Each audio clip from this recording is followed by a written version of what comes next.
Dear students, welcome you all for the seventh session of Chapter 3 of Business Taxation 4, that is GST, 6th semester Mangalore University BCom. So in this session, we are going to discuss in detail concept of place of supply. So my presentation for this session will include introduction to place of supply, then place of supply under various circumstances or situations. So now let us directly go to the introduction part. Now you may ask why place of supply is very important in GST. Because GST is charged in three types, that is central GST, state GST and IGST. Now how these IGST and SGST and CGST are charged? It is based on the place of supply. That means if there is an intrastate supply, that is if the supply is taking place within a state, if the transaction is taking place between a buyer and seller within a state, then it is called as intrastate. Then the seller has to pay two types of taxes, that is CGST and SGST. And suppose if the transaction is taking place between a seller who is in one state and between a buyer who is in another state, then they have to pay a different tax, and that's why place of supply is very important. So very important to determine the right tax to be charged on the invoice, because there are three types of taxes which are charged in the invoice, that is SGST, CGST and IGST, and even export and import also very important to determine, because unless you don't know the place of supply, you cannot determine whether it is export or import. So SGST and CGST are charged in case of intrastate, you already know that, and IGST is charged in case of interstate transactions, any interstate transactions, or it could be between a state or between two states, it could be one state and another one is union territory, that is also possible. Then, and even between two union territories also it is considered as IGST or interstate. So, but deciding whether a particular transaction is inter or intrastate is not an easy task. Okay, you may say that, okay, if I sell goods to a person who is in Kerala, it is a interstate transaction. But there are certain situations where it is very difficult to identify whether it is interstate or intrastate. For example, take an example, you are traveling from Mangalore to Goa. Okay, Mangalore to Goa, and you are boarded on a plane and you are purchasing some snacks. Now you do not know whether plane has crossed the Goa borders or whether it is in the Karnataka borders. Now how will you determine whether it is interstate or intrastate? So there are situations in which it is very difficult to determine whether it is an intrastate or whether it is interstate. So I'll give some examples. In case of online training, you are taking online training by sitting at your house or wherever, where customers are sitting in a different parts of the world. Okay, you may be sitting in your home, another person is sitting maybe outside India, another may be sitting in between the sea, another may be sitting in between the river, another may be sitting on a border. Now how will you determine the place of supply for this? Very difficult. Then, where the goods are sold on a train journey passing through different states, the word is not visible there, so it's different states. So where goods are sold in a train journey passing through different states. Okay, train is taking off from Bangalore and it is reaching to Delhi. Okay, now in between some states or some borders, you might have purchased something, or you might have purchased some snacks in the train. Now how will you determine whether it is intrastate or interstate, or where exactly you are purchased, whether it is in Paschim Bengal, whether it is Maharashtra, whether it is Madhya Pradesh, where? So it's difficult to determine. So in GST, we can determine the place of supply under various situations, various circumstances. Let's discuss one by one. First one is place of supply of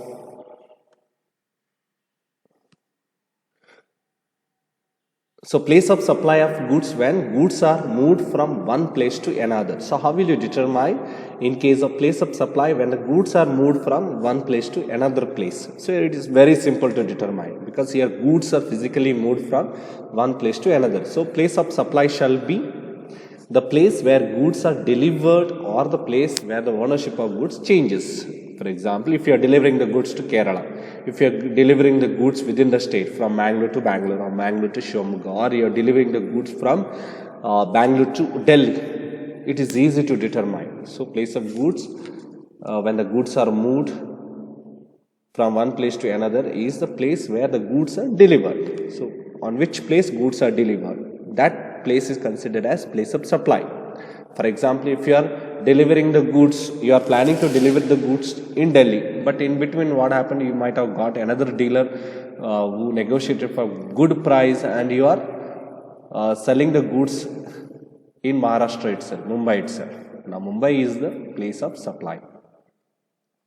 Then second one, when supply does not involve movement of goods whether by supplier or any other person.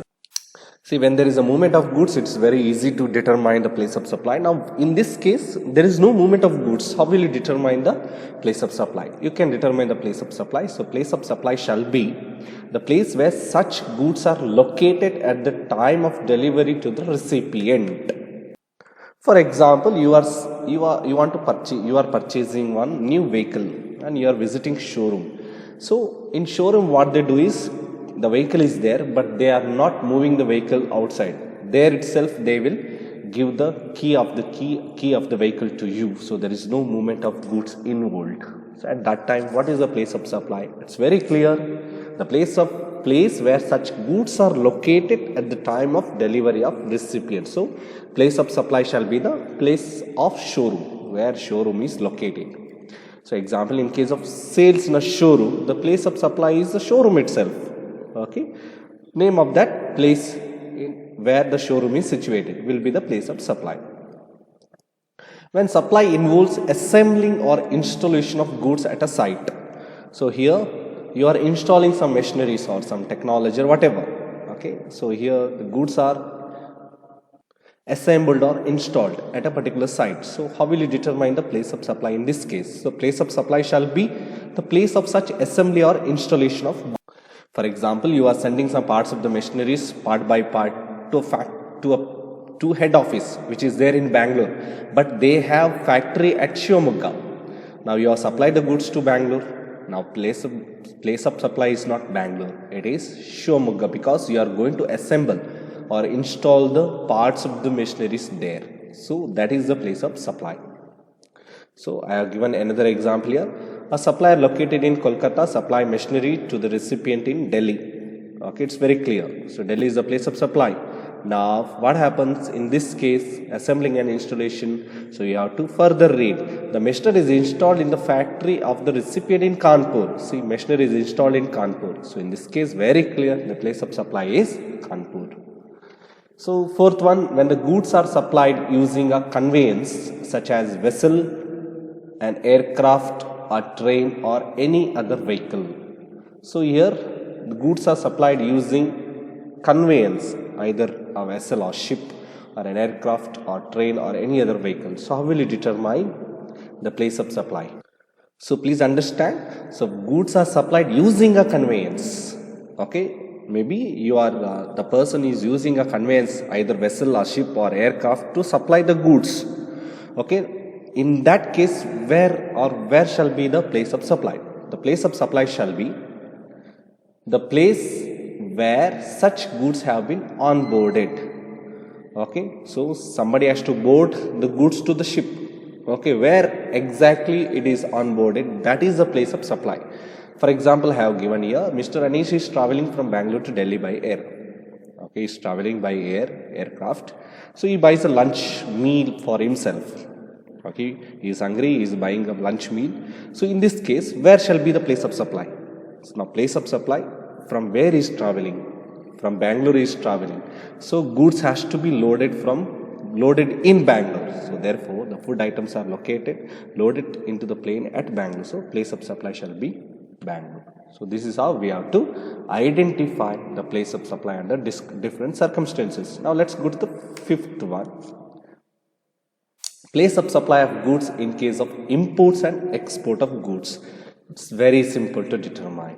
Okay, in case of import into India, if you are importing the goods into India, then location of the importer, where exactly is. Okay, then if you are exporting out from India, then location outside India. So import means should be within India, export means it should be outside India. So the place of supply is determined based on the location of the importer and also location of the outside India. Okay, next, sixth one, place of supply for services. So how will you determine the place of supply for services? So it is very simple.